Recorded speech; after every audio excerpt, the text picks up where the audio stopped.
this sucks. Smell that air, Doctor. If this holds, there'll be no better time for a sail, let me tell you. Well, isn't that fortunate? Arr! Kurt, please be careful out there. I will. Oh, Captain, I'm just triple-checking my notes. I'll kick myself if I end up leaving anything behind on the ice. Now, I hope my report doesn't make a dip in the ocean. Take a dip in the ocean. Mr. and Mrs. Gloss? This is concerning. What is it, Harriet? All reading hint at a fog rolling in, a thick one at that. That bodes poorly for our sail, does it not? Perhaps we'll catch a lucky break. Worry not, our compass will keep us steady. Doesn't sound good.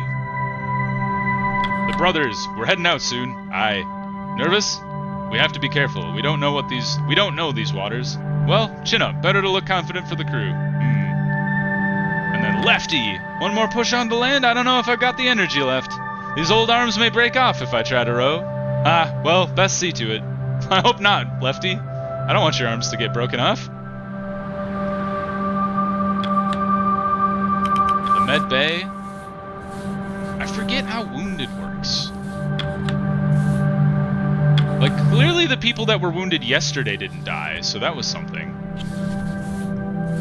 Let's undo that. I want to put the guy who's got malnourished and wounded in there. Might as well. And then, throw 2 Johns in there, I guess.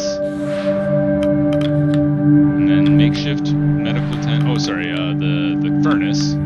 So we can fix the one person who's freezing, at least.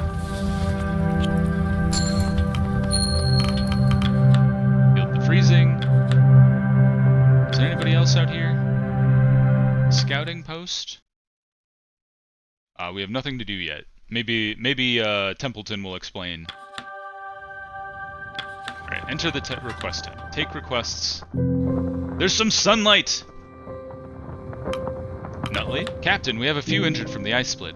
I've managed to arrange a small batch of crates to treat everyone. Well done, Doctor. Quite ingenious of you.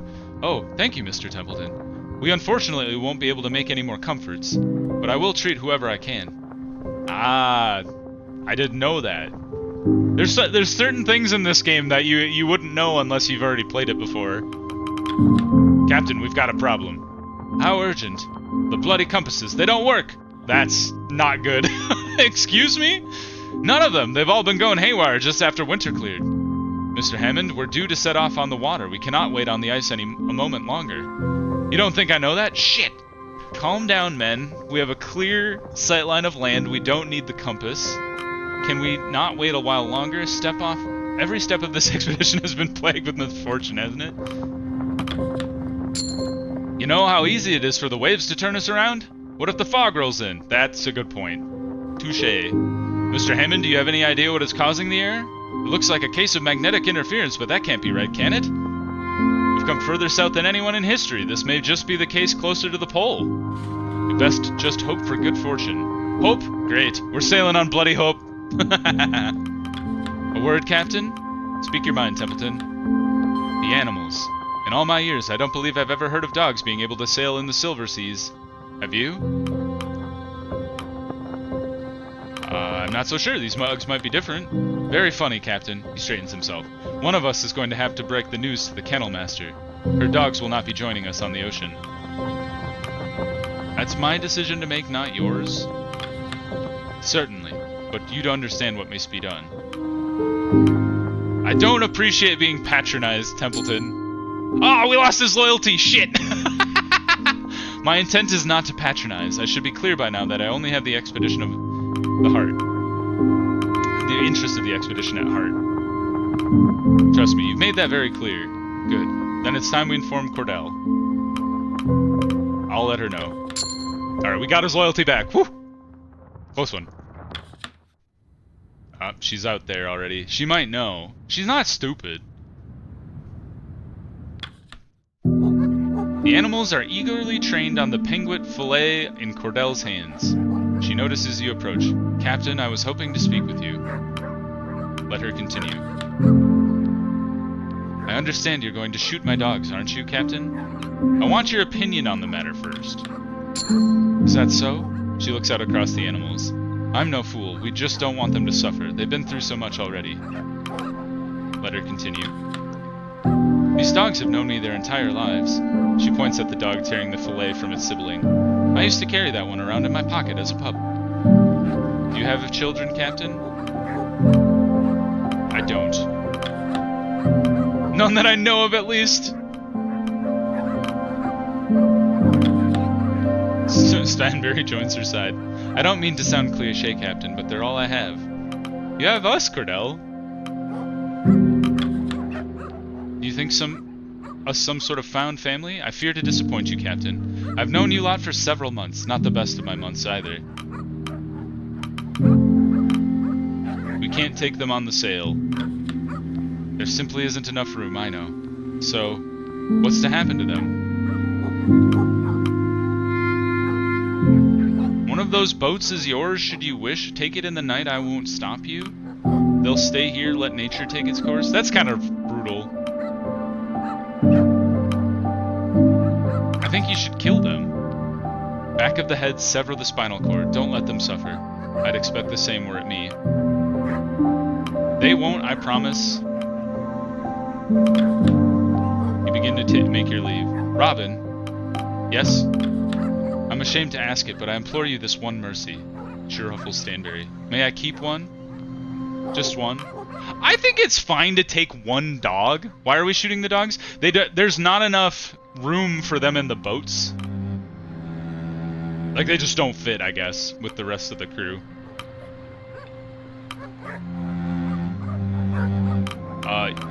You can stay, Stanberry. I'll need my replacement captain after all. Yes! Loyalty gained! It took all game, and then we finally got it. It tilts his head at you. He ate my hat, by the way. Thank you, Captain. I won't forget this. We pet Stanberry and leave. Depart across the snow. I think everybody would appreciate one dog being around. All it took was killing the other dogs. Yeah, it's true. Give the order for the dogs to be shot. The order is given, the news creeps through camp, the air is left melancholic. The dogs are all rounded up and lead towards the nearest ice ridge. Take part in the shooting yourself. I mean, it's... Oh, that's so sad.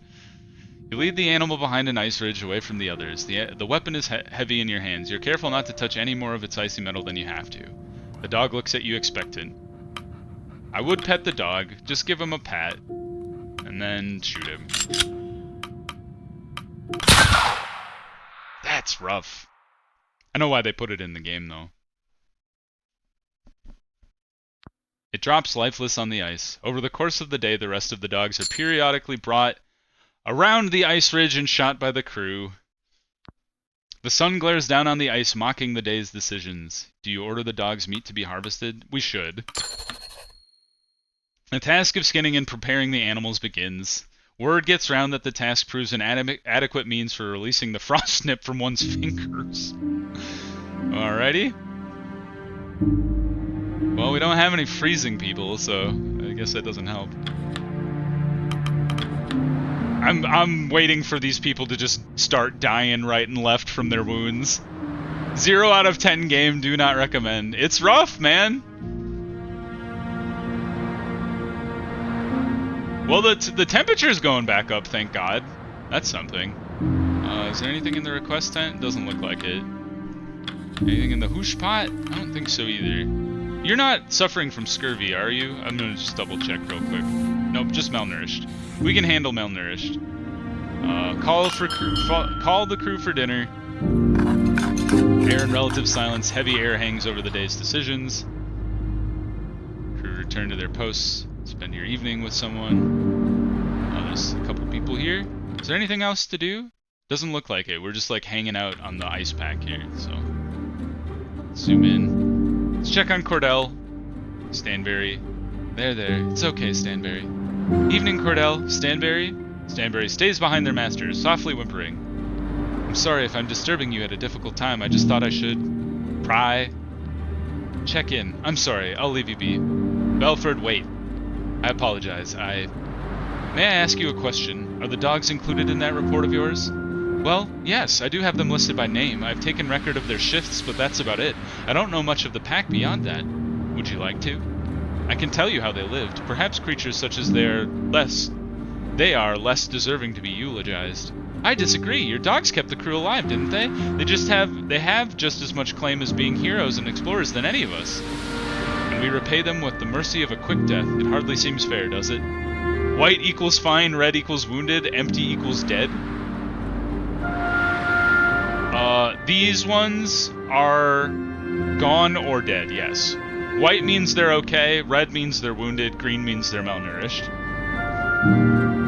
Yeah, that's what they're all. The thing is, all the others, the other two, so freezing and malnourished, have two like steps to death. So you can be malnourished and then develop scurvy, and then you have freezing and develop frostbite, and then if you have frostbite and untreated scurvy will kill you. Wounded, I don't know if that ever kills you, or maybe it just keeps you from working. I'm not 100% sure. No spoopy, only depression. I thought it was gonna get spooky too. Somebody described it as that. Maybe they just described it as that TV show, The Terror or whatever you called it, but just because it's cold and you're stuck on the ice. We repay them with the mercy of a quick death. Hardly seems fair, does it? I'm sorry. You did not pull a trigger, nor would I begrudge you if you did. It was a necessary act. Still, tell me about them. I wish to know more. Well, I suppose I should start with Stanberry, should I not? Stanberry is a good dog. He does eat people's hats, though, so beware of that. Not pretty, is it? But necessary. Don't know if Cordell will feel the same. I'll miss the wee beasties. I mean, it was her idea. Like, these people are like she's probably like the most capable crew member on this expedition, I would say. Well, that was some grisly business, but it's done now. Those creatures will be granted a greater peace than could be imagined on the ice.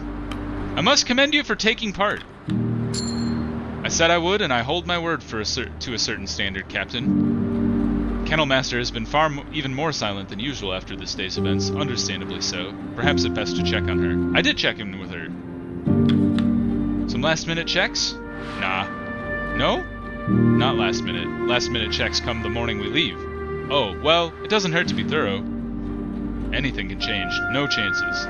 You seem concerned. Does it hurt to be? No, not at all. You seem to be doing well. Considering the circumstances, I am. Thank you, Grimly. Aye, get some rest. We're not on good terms with Grimly. I had to go for a bit. What did you do, Ben? Who wants to tell Kit what happened?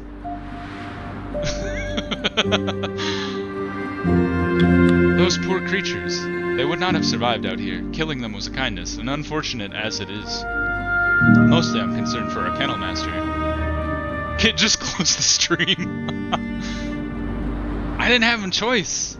Indeed, this cannot be easy on the woman. That kennel was all she had. Ben has progressed from dog napper to dog slayer. They're across different games, though. You can't tie them all together.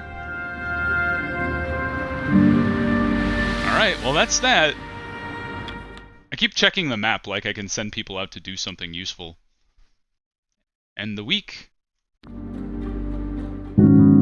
At least, like I said, the temperature's coming back up. Aha! Only one person will develop freezing now. Or two. So let's push it down. We can deal with the loss of decorum, I think. Push the food rations down. Because we don't actually have anybody who's malnourished anymore somehow. How did that happen?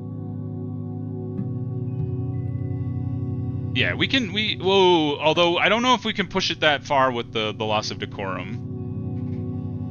Ben does only play dogs where he gets to be mean. But does Ben only play games where he gets to be mean to dogs? Not in the Baldur's Gate. In the episode I recorded today, I was very nice to a dog. So keep an eye out for that. Confirm rations. Gotta keep an eye on that one though. Got some seal. 1 freezing, 2 freezing, cured of their wounds, cured of malnourishment, freezing. Alright, only 4 freezings. We can deal with that. Start the next week. Ben Cruella de Vil, the human. I'm not a huge fan of 101 Dalmatians. We gained decorum! How did we do that? We've always lost it before. Maybe it's just like a random thing. Alright, into the furnace. Raise the heat. Runt is wounded. Healed one guy. Oh, it's just a random, I guess. I guess I got lucky before when they healed 2 every single time. Alright, well, I know who's gonna sit in the medical tent. Oh, we don't have a medical tent anymore. How am I supposed to heal these friggers? Alright, do we have anything we can do on the map? We cannot. Okay, back to tent. Take requests. Speak to Templeton. I believe it's time we set sail. This is our only chance to make land. The Stoke brothers are waiting for you by the shore. I'll not pretend to be adept at nautical matters. I trust you will choose your boat captains and allocate the crew wisely. Oh boy, oh boy. And we got so many wounded people, too. Well. Feed the pot? Oh, we're all out of food. They took our seals, that's right. Causes demoralization. Oofta. Well, one at a time we can deal with demoralization, because we can have them talk to Kasha, I think. So one dog it is. And Flick is demoralized. Alright. The brothers! Big surprise you're not a fan of a movie where the dogs are the heroes? I was pretty sure I almost wore the 101 Dalmatians VHS you had out. I don't know, it's just not my favorite Disney movie. I'm kind of picky about Disney movies in general, though.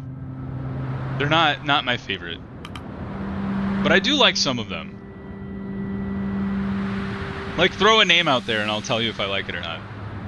Asha, almost set to set out? How are the boats looking, Grimly? Weathered. If we had any timber left, I could be fixing them up. We'll get there in one piece. Still need to assign the crew to their stations. Plan carefully, Shaw. Don't know what we'll face out there. Everyone needs to pull their weight. I believe an apology is in order. Thank you both for everything. Alright. Set sail. Templeton, Hammond, Kurt, Cordell, Nutley, and Kasha all board the largest lifeboat. Grimly and Junior man the other 2 vessels. The remaining crew must be decided. All living crew must be allocated to the lifeboats before you set sail. You have 15 left to assign. Alright, we should split the weakened people between the big boat and the small boat. So we have 1, 2, 3, 4, 5. So let's put 3 in the big boat, 1 of the wounded people in the small boats. And then... Right? Am I... Hold on. Go back. The big lifeboat already has 7 in it. So this one's gonna take 3 wounded folk. 1, 2, 3. And then we're going to assign Miss Glossley, and then 2 Johns. No. I hate it when it does that.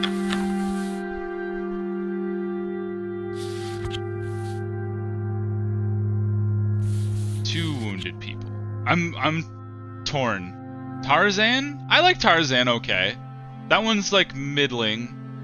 The Black Cauldron is fun, but I also have not seen that movie since I was really, really young, but I did really like it when I was really young. I'm a little torn. Let's do a good sailor, who I perceive as a good sailor. We're gonna put Runt and his dad together. I think that would be good. And then maybe the husband and his wife? Confirm. Now. Oh, what the heck? Oh, wait a minute. All living board must be... I see. Oh, okay. I understand. Whew, I thought I panicked and they were like, you've screwed the pooch now. Alright, 1 person here. Oh, did I put Runt's dad in the other boat? Oops. I'm an idiot. Oh well. It'll be fine. Add. And the demoralized person as well. Quilsley.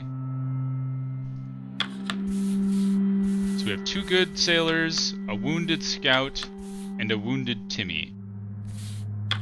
And a scientist. So let's throw a scientist and Timmy here. And then the other 4 will go in the other boat.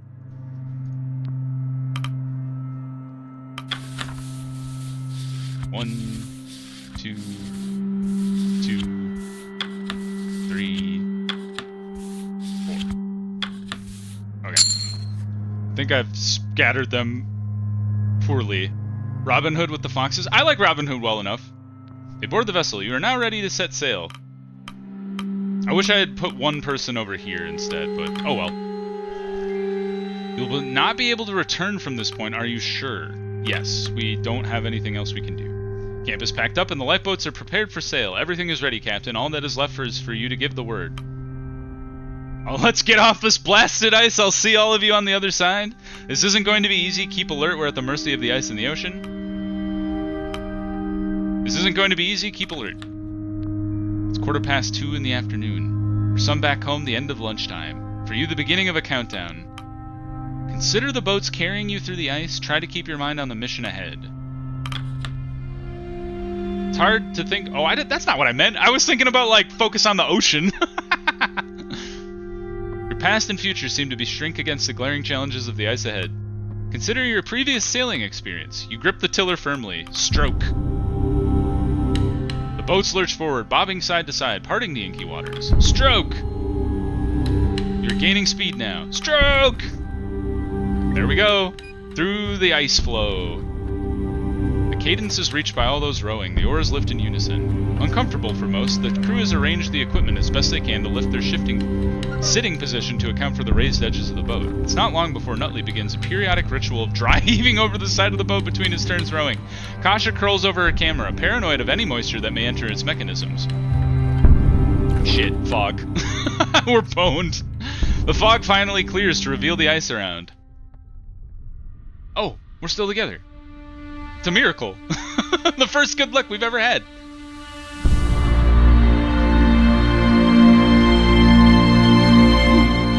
What's happening?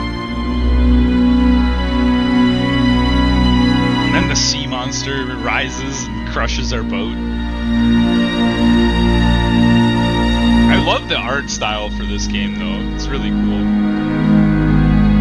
The music is really good, too.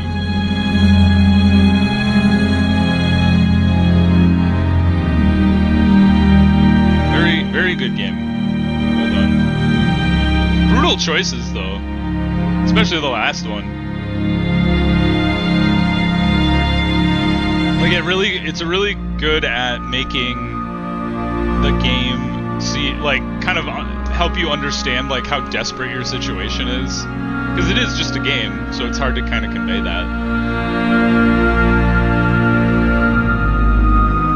Shoot those seagulls, we need the food. These guys up here. Here we go, sailing off into the ocean. At least the fog broke, though. We got some good luck. Hopefully we don't get crushed by an iceberg or something.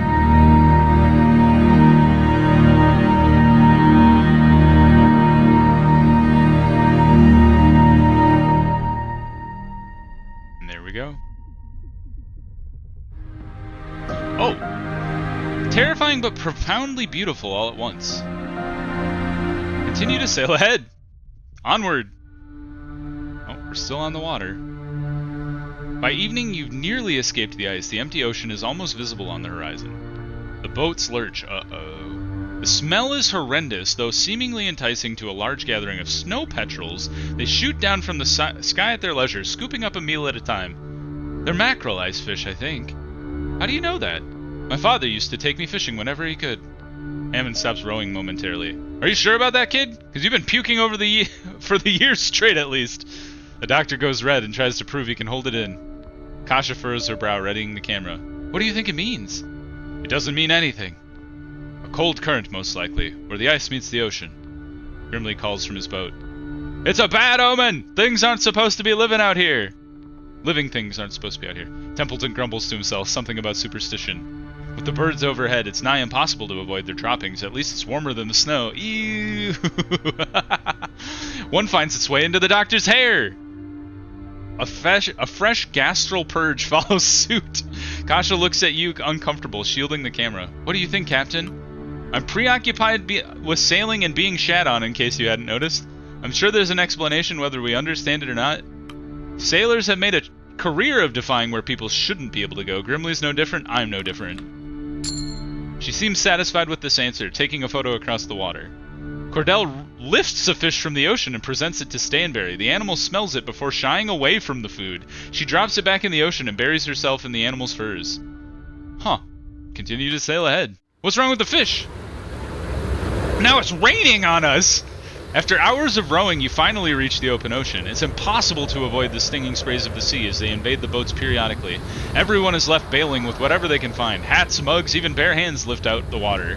The crew begins to curse into the night, at each other, and the evening events gone past. It's only means of protest that interrupt attempts to remain warm. Join the incessant blasphemy? Yeah, let's join in. It just makes us feel... There's something to be said about cursing. Isn't there a study out there that said cursing like actually makes you feel more relaxed? They soon mix and fold like the currents beneath them, and before long, even the likes of Templeton and Nutley permit their share of graphic slurs, the latter briefly forgetting their seasickness. Ahead we go. Into the storm. Oh, God. Oh, I thought that was a wave. I'm thinking of being fantasy football for Halloween this year. I want to be an offensive wizard with a laminated play card sheet as a spell book. What spells should I have on it? That's a wild question. We're gonna die here? What's happening? Lightning flashes to the west, followed by rapturous thunder, underscoring the sounds of the sea. Hold fast! Your screams are lost in the thunder as a large, abrupt wave smashes against the boats. Rogue wave! You're just about crested. A moment passes before the other two lifeboats join you. Every sailor knows the tale of rogue waves, freak anomalies that plague seas such as these.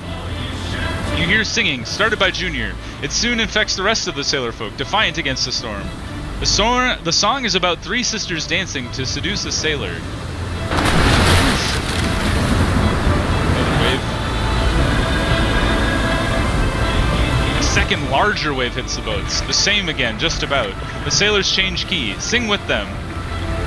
You don't know the words, but you'll never forget this tune. Echoing as best you can, the others follow suit from beneath the tarp. Even Templeton sings. Uh-oh. Our boats are getting broken apart.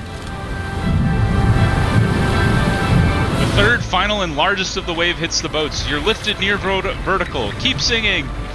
Spray enters your lungs. It feels like forever before your boat finally crests the wave. The tiller buckles in your hand. Your eyes burn from the salt of the sea.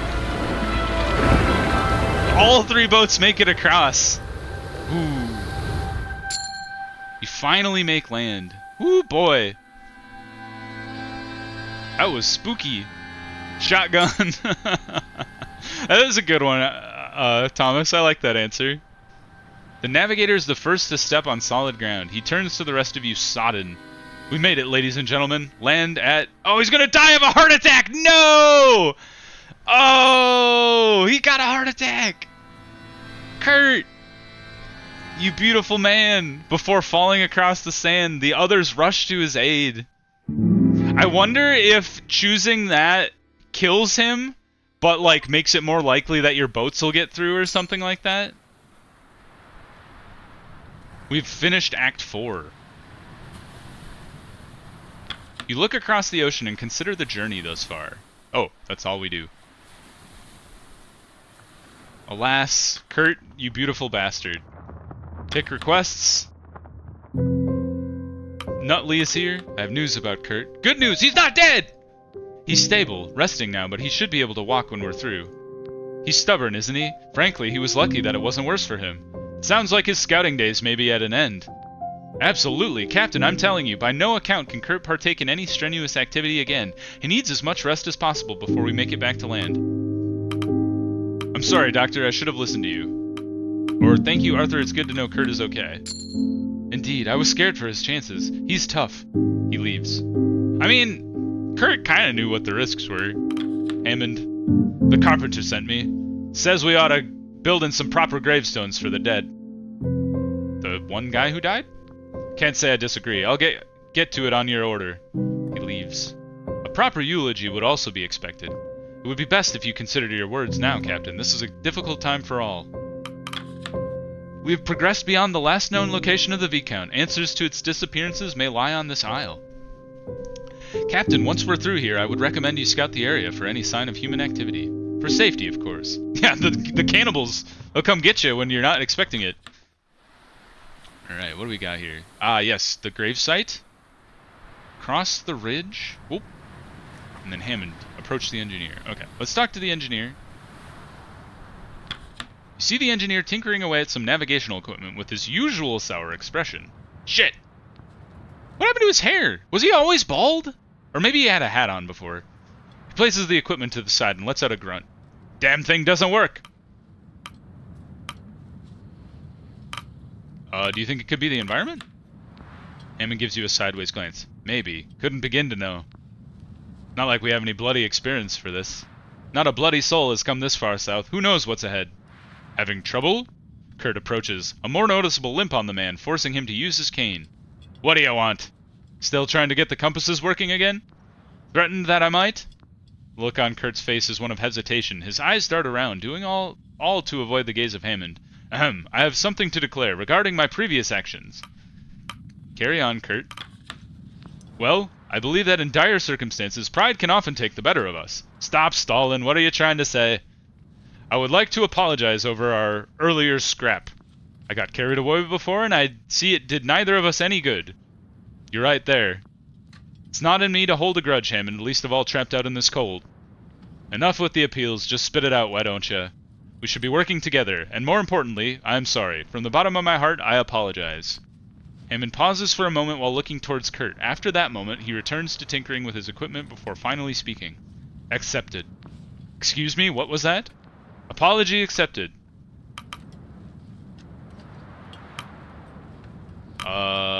I'm not gonna push him, because then he'll just get pissed off. So, can I expect you two to work together from now on? As best we can, I don't think we have another fight in me, Captain. First and last, eh? I've fought before. Could have fooled me. Well, I suppose I'll be off. Best of luck with your adjustments, Hammond.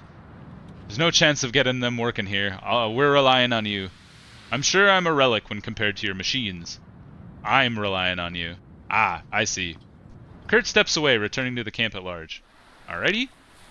Visit the gravesite. Honor the dead. Read the inscriptions. We honor the memory of Grips. The one guy that we let die at the very beginning because I didn't know what I was doing. I'm amazed we still haven't gotten anybody else killed. It's kind of awesome. Oh, we are out of engineers to do work, apparently. Let's check the ridge. What the heck? Inspect the cairn. We got a rifle! Inside the cairn, you find a letter, some supplies, and a bolt-action rifle. Read the letter.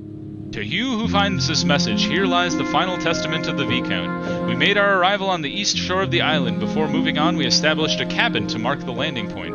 There you will find enough supplies to support a crew of 20 for a full year. Whoa! Too bad we have a crew of 19. We made our arrival on the east shore of the island. Oh, right. Sorry. While charting the perimeter of the island, the crew came across a cavern at the mouth of the central mountain. Captain Wayland decided to split the crew in order to chart the location further. His half have elected to enter the cave through the open stream, while we have been sent to mark the western coast on the island.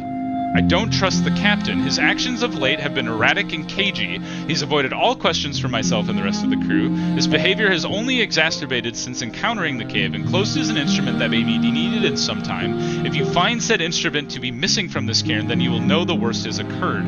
If you are reading this in our wake, another poor crew sent to this isle, heed my advice. Turn back. There's something truly wrong with this land. It has felt the touch of the Three Sisters, cursed to swallow poor sailors whole. If you are wise, you will not allow it to happen to you. Turn back. Signed, Bertram Reynolds, head scout of the Viscount. Oh, we'd already read the letter. Well, you wanted it to get spooky. There you go. We got a gun, though. have our meal. We should feed the furnace, though. We don't have anything else to burn other than the dogs. That's so gross. Alright, we need to get it up to, I think it's like mid-50s. And then the food is in great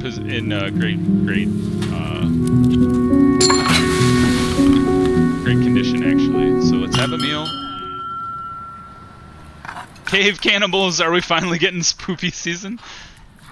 A wave of ease and rest falls over the crew, safe and fed. Dinner ends, and slowly the crew make their way to the graves. The eulogy awaits.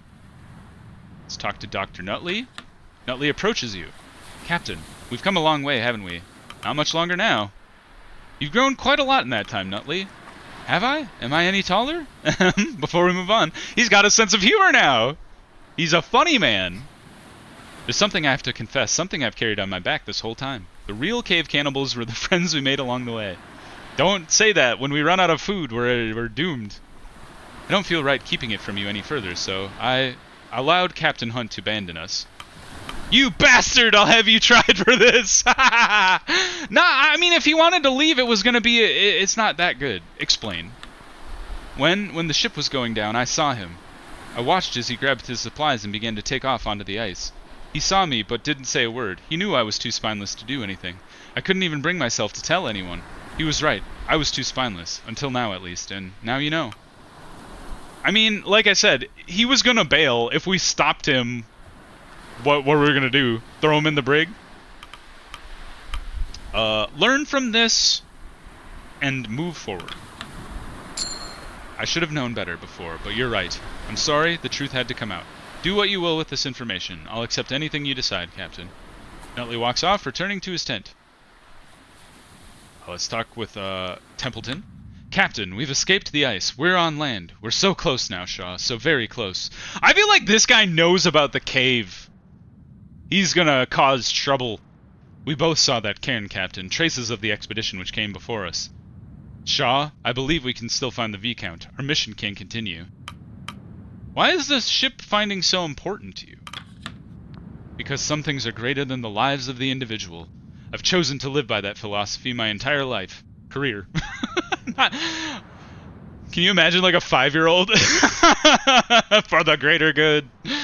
I know that after all this time, the specifics of our employ may seem inconsequential. But tell me, Captain, do you think the Appertons would pour all of this effort, put this many lives at risk if they didn't think there was something truly paradigm-shifting at the end of it?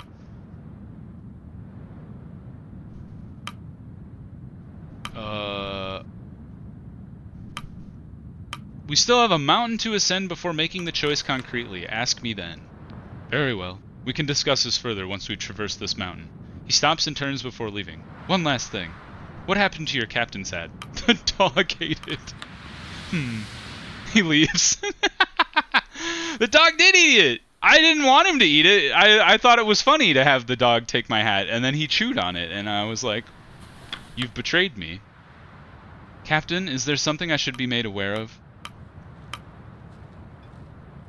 What do you mean? Mr. Templeton has been snooping around, interrogating me on my report. It seems we approached the rescue. He's taken upon himself to approve what lies in my writing. He has taken upon it himself, correct? You didn't set him up to this, right? Templeton is acting of his own accord. Good to know. What happened to your hat? I'm no stranger to people who want to omit parts of my work.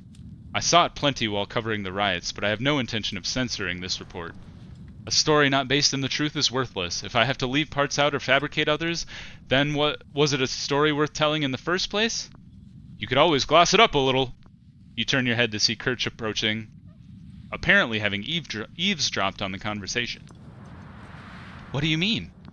Well, a story can be plenty honest, but require a little bit of polish. What about your films? Weren't they the honest accounts of your expeditions? I sincerely doubt it. Ah, they were. Well, more or less. More or less? Most of it was true, I'm sure. And there's no objective truth after all the camera adds 10 pounds?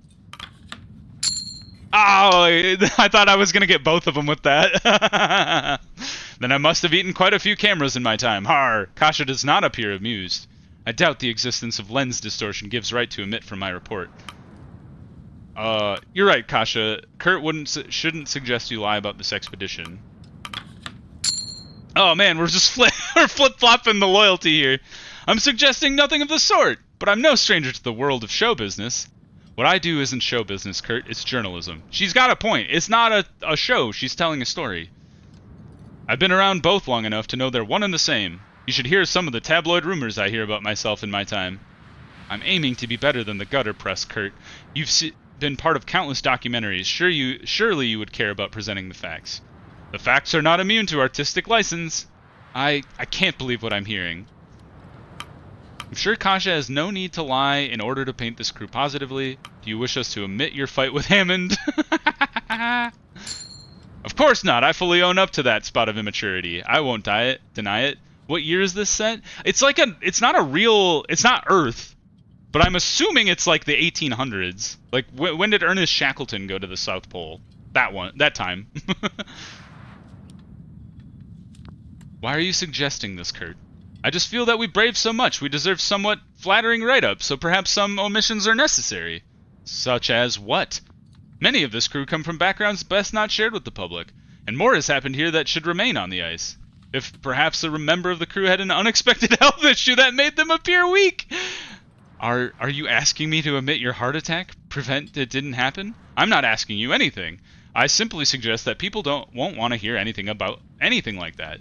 When they raid these expeditions, they want to hear of brave and daring adventures, not ordinary men with weak hearts. You just want to protect your own image, don't you? Well, no, it's nothing of the sort, but got him! Got him! I'm no fool. I see exactly what you're trying to do. We're not your publicists, Kurt. I know! I don't think you would be so concerned about your image, Kurt. Well, that's your mistake. Mistake? You can't expect me to be the perfect role model you see in the films. I'm only human. I've been married thrice, hobbled once, and been plagued by every vice there is. What I do have is my exploits and my legacy. I would wish you not to take that away from me as well. Asha looks to you, her usual upbeat visage melted away into disbelief. I can't lie on your behalf, Kurt. You don't understand the power of optics. Every part of your report puts my livelihood at stake. You're old! You should retire! Your livelihood or your image? The cold truth is, there's no difference between the two. And you, Captain, do you believe this as well? Kurt, leave us be. I will speak with Kasha. Please, Kasha, take it into consideration. I can't believe you. It's simply a matter of painting a more flattering picture. That is no difficult task. Maybe not for you, Kurt. Kasha storms back to her tent as Kurt gives you an uncomfortable glance. The man looks shaken by the response and, above all, appears to be deeply embarrassed. Without a word, he staggers back to the heart of camp. That was a wild interaction. I was not expecting that confrontation. Alright, to the grave site.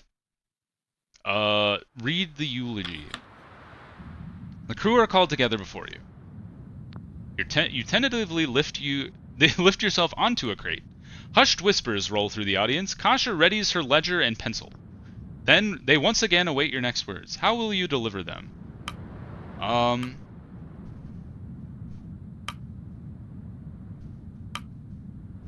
With the renewed, I would say with the weight of those lost, it's fair to be. It's a eulogy. It's not a stump speech.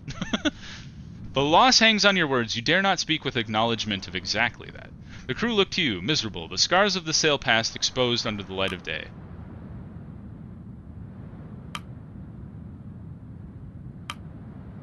I would like to begin by honoring those we lost. The eulogy begins. The Stoke brothers begin a tune together in remembrance.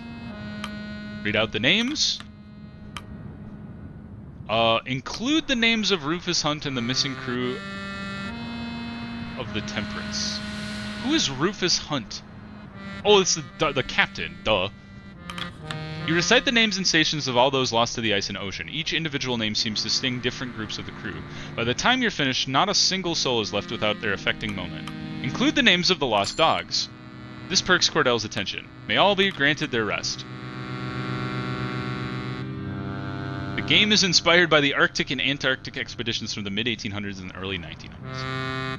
The eulogy is ended. The crew look to you for answers. Kurt speaks up. Our work's not finished yet. We still have a mountain to scale. We all saw the cairn from the V-count. Across that path is safety. A cabin with enough supplies to last until rescue. Templeton clears his throat. What about our current priority, Captain?